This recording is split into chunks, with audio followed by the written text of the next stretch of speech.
ఒక అంశం విషయంలో అంటే అగ్రవర్ణాల పిల్లలని సార్ తీసుకొచ్చిన వాళ్ళు కొన్ని పదాలు నేను వాడను రాజేష్, మీకు తెలుసు సార్. నేను మాట్లాడేస్తాను, నేను చెప్పేస్తాను. అయితే ₹1,00,000 ఇస్తారనేది అది బాగా ఎక్కడో ఎందుకు అది చాలా మందిని కలిచివేసే విధంగా ఉంది. ఏంటి అసలు అది? అలాంటి వ్యాఖ్యలు వచ్చింది. నేను ఏమన్నానంటే సార్, ఎవరైనా ఇలాంటి అగ్రవర్ణ అహంకారుల పిల్లల్ని పెళ్లి చేసుకుంటే నేను సెక్యూరిటీ కల్పిస్తాను, మీకు ₹1,00,000 ప్రకటించి మిమ్మల్ని విదేశాలు పంపించేస్తాను అన్నాను సార్. ఓకే, అంటే ఇప్పుడు వీళ్ళు కట్ చేసిన వీడియో మాటలు అవి ఒకసారి మళ్ళీ రిపీట్ చేయండి. ఎవరైనా ఇలాంటి అగ్రవర్ణ అహంకారుల పిల్లల్ని పెళ్లి చేసుకుంటే ఓకే మీకు నేను సెక్యూరిటీ కల్పిస్తాను, మీకు ₹1,00,000 ఇస్తాను, మిమ్మల్ని విదేశాలు పంపించేస్తాను. ఓకే, ఆ కట్ చేసిన వీడియో మొక్క వింటే ఇద్దరు ఆడపిల్లల తండ్రిగా నా మీద నాకే అసహ్యం వస్తుంది సార్. అదే మాట. ఎందుకంటే ఆడపిల్ల తండ్రిగా ఆ బాధ ఎంత ఉంటుందో, ఆ ప్రేమ ఎంత ఉంటుందో నాకు తెలుసు. కానీ ఆ కాంటెక్స్ట్ అది కాదు సార్. అది ఏం జరిగిందంటే 2018లో మిర్యాలగూడలో ప్రణయ్ అమృత అనే ఇద్దరు లవర్స్ పెళ్లి చేసుకున్నారు, ప్రేమించుకున్నారు, పెళ్లి చేసుకున్నారు. అమ్మాయి గర్భవతి. వినాయకుడు టెంపుల్కి వెళ్ళారు, పూజ చేశారు. హాస్పిటల్కి వెళ్తున్న దారిలో వెనకాల నరికేశారు. నరికేసినప్పుడు నేను కువైట్లో మాసన్ మీటింగ్ కువైట్లో కండక్ట్ చేస్తున్నాం సార్. అక్కడి నుంచి చూశాను.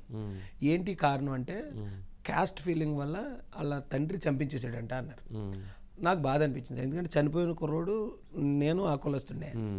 అతని మీద కత్తి దాడి జరుగుతున్నప్పుడు నా మీద జరిగినట్టు అనిపించింది. ఏంటి ఇంకా ఈ కాలంలో కూడా ఎంత ఘోరమైన మనుషులు ఉన్నారా అని. అప్పుడు నేను ఏం చేశానంటే వెంటనే ఫేస్బుక్ వీడియో ఆన్ చేసి ఇలాంటి పరిస్థితులు ఎవరికన్నా ఉంటే, ఇలాంటి అహంకారం అంటే ప్రేమిస్తే చంపేసే అంత అహంకారుల పిల్లల్ని కనుక మీరు పెళ్లి చేసుకుంటే, పాయింట్ నోట్ చేయండి సార్, పెళ్లి చేసుకుంటే ప్రేమిస్తే కాదు, లేపుకొస్తే కాదు, లేకపోతే ఇంకోటి ఏదో తప్పు చేస్తే కాదు, పెళ్లి చేసుకుంటే ఇలాంటి థ్రెట్ మీకు ఉందనిపిస్తే నేను సెక్యూరిటీ కల్పిస్తాను, ₹1,00,000 ఇస్తాను, అవసరమైతే విదేశాలు పంపించి మిమ్మల్ని కాపాడుకుంటాను. ఎందుకంటే ఆ మర్డర్ ₹1,00,000 సుపారీ ఇచ్చి చేయించారు సార్. ₹1,00,000 ఇచ్చి ప్రాణాలు తీయించారు.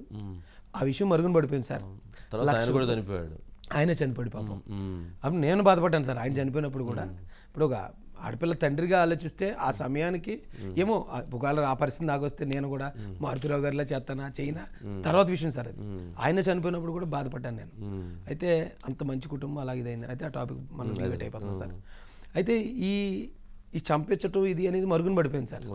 ఆ బాధలో నేను మాట్లాడిన మాటలు ఒకవేళ అది తప్పే అవ్వచ్చు ఎవరికన్నా. ఇప్పుడు అగ్రవర్ణాల్లో ఉన్న వాళ్ళకి ఏటి రాజేష్ ఎలా మాట్లాడాడు, ఆడపిల్ల ఎవరికన్నా ఆడపిల్ల కదా అలా ప్రోత్సహించాడా అని బాధపడే వాళ్ళకి ఇప్పుడు నేను చెప్తున్నాను. అప్పుడు నా బాధలో నేను అన్న మాటలు, ఆ మాటలు తప్పంటే క్షమించండి. కానీ ఆ సందర్భం ₹1,00,000 ఇచ్చి చంపించాడు, అది అంతకన్నా ఘోరం. ఆ రోజున మొత్తం యావత్ సమాజం అగ్రవర్ణాలు కూడా దాన్ని ఖండించారండి. అది తప్పు అన్నారు సార్. కానీ ఇప్పుడు వచ్చేటప్పటికి ఇప్పుడు ఆ సంఘటన మరుగున పడిపోయింది, అది అందరూ మర్చిపోయారు. కానీ ఈ ముక్క మాత్రమే కట్ చేసి ఏ అగ్రవర్ణ సోదరుడి దగ్గరికన్నా వెళ్తే వీడు ఇప్పుడే మాట్లాడినట్టున్నాడు, వీడి పొగరబోతుగా మాట్లాడాడు అని ఆ బాధే కలుగుతుంది తప్ప ఇది తెలియదు సార్. ఇంకో విషయం కూడా ఏంటంటే సార్, ఎవరైనా పెళ్లి చేసుకుంటే అన్నాను సార్, అంటే కులాంతర వివాహం చేసుకుంటే గవర్నమెంటే ప్రోత్సాహం ఇస్తుంది సార్. కులాంతర వివాహం అంటే ఏంటండి, తక్కువ కులాన్ని ఎక్కువ కులం అబ్బాయో అమ్మాయో చేసుకోవటమే. ఇంకోటి కులాంతర వివాహం మేము ప్రేమించుకున్నాం పెళ్లి చేయండి అని పోలీసుల దగ్గరికి వెళ్తే వాళ్ళే సెక్యూరిటీ ఇస్తారు సార్. నేను అన్నది చట్టపరంగానే మాట్లాడాను సార్, చట్టపరంగానే మాట్లాడాను.